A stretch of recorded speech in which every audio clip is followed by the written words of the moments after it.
Hello and welcome. Today we're doing a question from LeetCode called Hamming Distance. It's an easy, we're going to jump right into it. So the Hamming distance between two integers is the number of positions at which the corresponding bits are different. Given two integers x and y, return the Hamming distance between them. Example 1, we have x being 1 and y being 4. So in binary, we would write 1 as 0, 0, 1 and 4 as 0, 1, 0, 0. Now, comparing each bit in the corresponding positions, we see that we have two positions in which the bits are different, so we would output 2. Example 2, we have x being 3 and y being 1. So what would that be in binary? Well, 3 in binary would be 0, 1, 1. And this makes sense, right? Because this is the 0th position, so 2 to the power of 0 is going to be 1. Then 2 to the power of 1 is going to be 2. And we have nothing in 2 to the power of 2, so we don't do anything here. So 1 plus 2 is going to be 3. And for 1, how do we write that out? That's going to be 0, 0, 1. We just have something in the 0th position, so 2 to the power of 0 is going to be 1. Now with these two binary numbers, 3 and 1, we just want to see how many bits are different. So over here, the least significant bit position, both are 1, so nothing over here. Then in the second position, we have a difference, right? This is a 1, this is a 0. So that's one difference so far, and nothing else after that. So we're going to output 1, that is going to be our Hamming distance right over here. Okay, so how are we solving this? There are actually a couple ways to do this. One way could be to just go through every single bit at a time and see which bits are different, adding that to our total distance. So for that, first thing we want to do is initialize our distance to be 0. Then we just want to loop through both x and y while there are still bits in either. So while x is greater than 0 or y is greater than 0, what we want to do is find that least significant bit. We want to go bit by bit, so we want to get the rightmost bit. And the way to do this is to use the identity operator. What I mean is x bit is going to equal what we have in x anded by 1. And y bit is going to equal what we have in y anded by 1. And what does the and 1 do? Well, say x is 3 over here. When we and something with 1, we know we're going to get whatever we had, right? So if we're anding something with 0, 0, 1, we're essentially canceling out all the bits we have to the left of our least significant bit, the rightmost bit. So we're going to get what we have in this rightmost bit over here for x, and similarly for y. Once we have that, we just want to see if they are equal to each other. If not, we're going to add 1 to our total distance. So if x bit does not equal y bit, we're going to do distance plus equals 1. So in this example, if we have x being 3 and y being 1, what we're going to do is get the x bit. So x anded with 1 is going to give us what we have here. 1 anded with 1 is going to stay 1. So x bit is 1. And for y, we're going to do 1 anded with 1. We're going to get what we have in here, which is also a 1. So both x bit and y bit are 1. Since they are not equal, we're not going to add anything to our distance. So we have the rightmost bit done. Now, how do we move forward? Remember, this is binary, so we actually need to shift in order to loop. What that means is we just need to shift our x and y by 1. So x is going to be right shifted by 1 and y is going to be right shifted by 1. If this is new to you, all this means is if this is our x, what we do is shift it over to the right by 1. Basically, we are getting rid of that rightmost bit. And similarly for y, we are going to right shift it, which means we now have a new bit in our rightmost position. The one that was right next to us is now the rightmost bit. So we go back in this while loop, right? X is still greater than 0, so we can go in here. We get the rightmost bit. So x anded with 1 is going to stay 1. We do the same thing for y. 0 anded with 1 is going to now be 0, so the y bit is 0. They differ, so we're going to add 1 to our total distance. So distance now goes up to 1. We do the same thing again. We're going to right shift x and y. So we move x down by 1 and we move y down by 1 as well. We go back in this while loop. X is no longer greater than 0. Everything has been zeroed out. And y is also no longer greater than 0.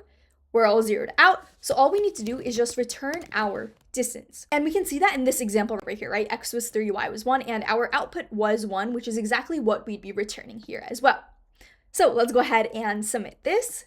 And it is accepted. So we were able to submit a solution that works, but are there any optimizations that we can make here? Can we get a little bit more efficient? Yes, we can, right? Instead of writing all of this code out, we can actually make it more concise through the use of XOR. Now, what is an XOR? Well, if you remember what our truth tables were, I have a truth table over here. If we have X and Y, we want to figure out what the OR is, the AND is, and the XOR is. we would look at every single bit individually, right? If x is a 1 and y is a 0, the OR would be 1. We need either OR to be a 1. The AND would be 0. Both x and y would have to be a 1 in order for the AND to be a 1. If both are 1s, of course, the OR would be 1 and an AND would be 1. Both are 0. Everything would be 0. And finally, if x was 0, y was 1, the OR would be 1 and the AND would be 0. So what is an XOR? An XOR would be 1 only if the OR is a 1, but the AND is not a 1. So if the OR is a 1 and an AND is a 0, the XOR would be 1. So over here, this would be 1. This would not be a 1. The OR and AND are not differing, so this is going to be a 0. This again would be a 0. And here we have a 1 for the OR and a 0 for the AND, which means the XOR would be 1. Now, if you notice how this relates back to the actual bits themselves, the only time an XOR is going to be 1 is if the bits themselves differ. So anytime they're both 1 or they're both 0, the XOR is going to be 0. But if they differ, so if one is 1 and the other is 0, that's the only time we're going to have an XOR being 1. So what we could do is just use the XOR directly, right? Instead of checking x bit not equal to y bit, we could just do distance plus equals x bit XORed with y bit. So if the two bits are different, we're going to have a 1. If they're the same, it's going to be a 0. So we either add a 0 to distance or a 1 to distance. So we could do this, or we could actually just find the XOR right away. So we could find the XOR of x and y. X XORed with y would be XOR. And instead of doing x greater than 0, y greater than 0, we could just use that XOR itself, right? XOR greater than 0. And we don't even need a greater than 0 while the XOR is not 0, right? This also works as a while condition. What we're going to do is just get that last bit. So XOR bit is going to equal XOR ANDed with 1. And we're just going to add that to distance, whether it's a 1 or a 0. So distance plus equals XOR bit. And then all we need to do is just right shift that XOR. So XOR is going to be right shifted by 1. And in the end, we return distance. So let's go ahead and submit this. And it is accepted as well. Now, there is one more approach that is really cool. If you are interested, stick around. But it is more efficient than what we've been doing so far, right? What have we been doing so far? We've been going through every single bit, finding out what that XOR value is, whether it is a 0 or 1, and adding that to our distance. There is a way to solve this without going through every single bit. Say x and y are both really big numbers with sparse ones. So say x is the following and y is the following. We have one bit over here and one bit over here. What would their XOR be? Their XOR is going to be the following, right? It's going to be one bit over here and one bit here. Everything else is going to be 0. So far what we've been doing is going bit by bit, right? We figure out what the XOR bit is by taking that XOR and ending it with 1. So in the beginning, we're going to get a 0. We're going to add that to our distance. We're going to right shift this down. Do the same thing again for this bit. We get a 0, add that to our distance, right shift it down. And we keep going all the way through. But what if instead we took our XOR and subtracted it by 1? So in this case, what would that be? Well, that would be what we have so far. So 1, 0, 0, 0, 0, 0, all the way through up until we hit that first one. Then it's going to be 0, 1, 1, 1. And this makes sense, right? If we were to add a 1 back to this number, what would we get? We would get 1 plus 1. So that's going to be 2. And in binary, 2 is going to be 1, 0. So since it is more than one digit, it's going to carry, which means the 1 would get carried over and the 0 would go down. So the 1's up here, the 0's down here. We have 1, 1 again. We have to add that carry on to our number. So we're going to get another carry of 1 and another 0 going down. We do the same thing over here. And over here, we do have a carry of 1, but there's no 1 over here. 1 plus 0 is going to be 1. So we just get a 1 over here. And the rest of it is just going to stay as is. We're just adding 0 to the rest of it. So we got back the number we were expecting. X XORed with Y. So again, if we take a number and we subtract 1 from it, all that's happening is we're just flipping the bits, right? First one we have becomes a 0, and every 0 after that becomes a 1. So once we add a 1 back to that, we'll get our original number. Now, what do we notice about subtracting 1 from a number? That first 1 becomes a 0, and every other 0 becomes a 1. So these bits have all been flipped. So if we were to AND these two numbers together, what would we get?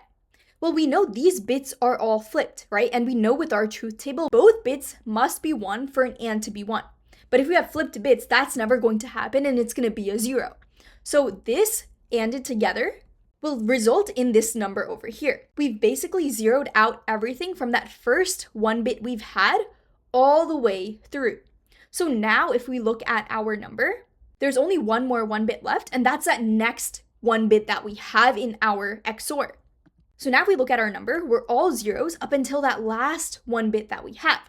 So if we were to do the same thing again, right, subtract 1 from this number, we're basically reversing all the bits again, right? We're going to get 0 followed by all 1s. And if we were to AND all of this together, we would get all zeros. So we don't actually need to go in this loop for the number of bits that we have, but we only need to go in this loop for the number of 1 bits that we see in our XOR. This is called Brian Kernighan's algorithm, and we're going to do a walkthrough with an example, but let's see how this is going to look like coded up. Okay, to code this up, what are we going to do? We're going to initialize our distance to be 0. We want to find out what our XOR is, so XOR is going to equal X, XORed with Y. While XOR, while it is still greater than 0, what we're going to do is set XOR to be XOR ANDed with XOR minus 1.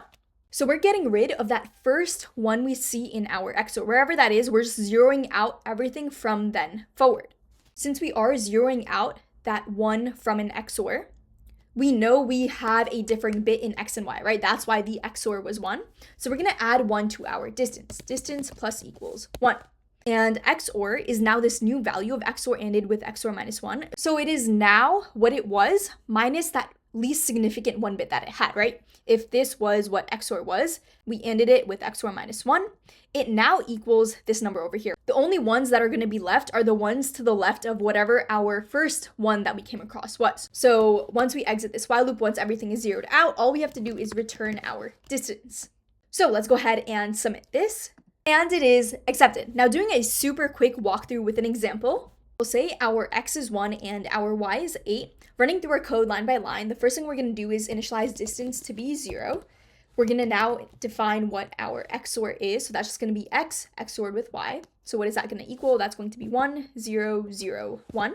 We're going to have a 1 any place the bits are different. Now while XOR, while this is greater than 0, we're going to set XOR to equal what it is right now, ANDed with XOR minus 1. So what is XOR minus 1? That is going to be 1, 0, 0, 0. Basically, we flip all the bits from that first 1 onwards. There's nothing onwards after this, so this is just going to be 0 and nothing else after that. If we were to AND these two numbers together, we would get 1, 0, 0, 0. And we're going to set this to be our XOR. We basically just got rid of one set bit in our original XOR. This set bit is now zeroed. Now, since one set bit has been zeroed out, we're going to add 1 to our distance, marking that these bits are different in X and Y. So we go back in our while loop. This is still greater than 0. We find out what XOR minus 1 is. That's going to be 0, 1, 1, 1. We AND these two numbers together. And since all these bits are now reversed, the AND is just going to be 0. So our XOR is now going to equal all zeros. We're getting rid of this set bit over here. And since we are getting rid of one XORed set bit, we know that these bits were different in the original XY, so we're adding 1 to our distance, which goes to 2. And now since XOR is 0, we don't have to go in this while loop anymore. We're just going to return our distance of 2, right? These are the two different bits in X and Y. So this is our Hamming distance. And that is it. So we just went ahead and solved Hamming distance from LeetCode. If you have any questions, let me know down below. If this video was helpful, like, comment, share, and subscribe. It really supports the channel. And as always, I will see you in the next one.